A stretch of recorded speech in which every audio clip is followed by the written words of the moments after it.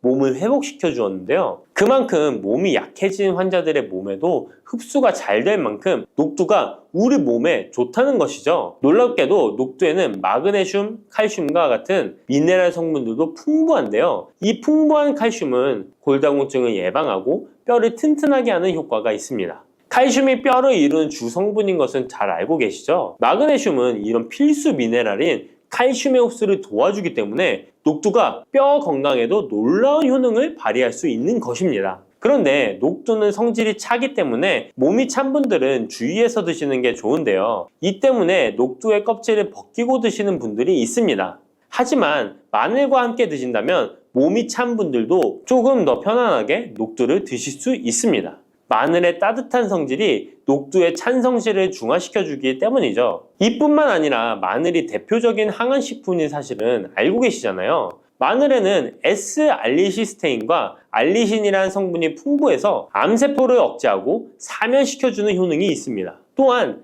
강력한 항산화 성분인 폴리페놀이 많이 들어있어서 나쁜 콜레스테롤의 성장을 막아 혈관을 깨끗하게 만들어주기 때문에 심혈관 질환에 매우 탁월하답니다. 이뿐만 아니라 체내 지방의 대사를 촉진하여 지방 분해를 통해 체지방을 제거하고 비만을 예방하는 효능까지 있는 놀라운 식품이죠. 그래서 마늘을 녹두와 함께 드시면 시너지 효과가 있기 때문에 우리 몸에 보약이 될 수 있습니다. 마늘과 녹두를 함께 먹을 수 있는 가장 간단한 방법은 마늘 녹두밥을 지어 먹으면 되는데요. 녹두를 물에 충분히 불려서 밥을 하시면 녹두 껍질의 거친 식감을 완화시켜 편하게 드실 수 있습니다. 그리고 우리가 녹두하면 생각나는 대표적인 음식이 녹두 빈대떡이 있는데요. 맛있는 녹두 빈대떡에 돼지고기를 갈아서 함께 부쳐 먹기도 하죠. 이 방법은 영양학적으로도 탁월한 조합이 됩니다. 녹두에 부족한 필수 아미노산인 트립토판 같은 성분이 돼지고기에 풍부하게 들어있기 때문인데요. 트립토판이나 메티오닌 같은 필수 아미노산은 우리 몸에서 합성되지 않아 반드시 음식을 통해 섭취해야 합니다. 돼지고기가 이런 아미노산의 훌륭한 공급원이 될 수 있기 때문에 나이가 들면서 기력이 약해진 분들이 녹두와 돼지고기를 함께 드시게 되면 기력 회복에 좋은 효과를 보실 수 있습니다. 또한 돼지고기에는 단백질이 풍부하여 근육을 튼튼하게 하는데 도움을 주고 풍부한 비타민 B1은 피로 회복과 신경 안정에도 매우 효과적입니다. 철분도 풍부해 나이가 들며 부족해지는 철분 보충에도 효과를 볼 수 있고 필수 지방산인 리놀렌산이 많아 동맥경화와 고혈압 같은 성인병의 예방, 아연, 셀레늄, 비타민 B6 등의 영양소가 면역력을 강화하는 데에도 도움을 줍니다. 녹두는 또한 혈당을 낮춰주고 인슐린 감수성을 높여주는 효능이 있어서 당뇨 관리에도 너무 좋은 식품인데요. 풍부한 식이섬유는 소장에서 당의 흡수를 지연시켜주고 다양한 미네랄과 비타민이 당뇨로 인한 합병증을 예방하는 데에도 좋은 효능이 있습니다. 이때 팥과 함께 드시면 이런 효과들이 매우 높아집니다. 팥은 강력한 항산화 성분인 안토시아닌이 풍부해서 혈관의 활성산소를 제거해주고 혈관세포의 손상을 예방해줘서 혈관을 깨끗하고 건강하게 해줄 수 있습니다. 2014년에 발표된 한 연구에서 팥을 섭취하는 것이 2형 당뇨병 환자의 혈당 수치와 인슐린 저항성을 개선하는 데 도움이 되는 것으로 보고됐습니다. 이 연구에서는 4주 동안 매일 팥을 섭취한 결과 당뇨 환자들의 공복 혈당 수치가 평균 19.5% 감소하였고 인슐린 저항성이 감소하는 결과를 볼 수 있었습니다.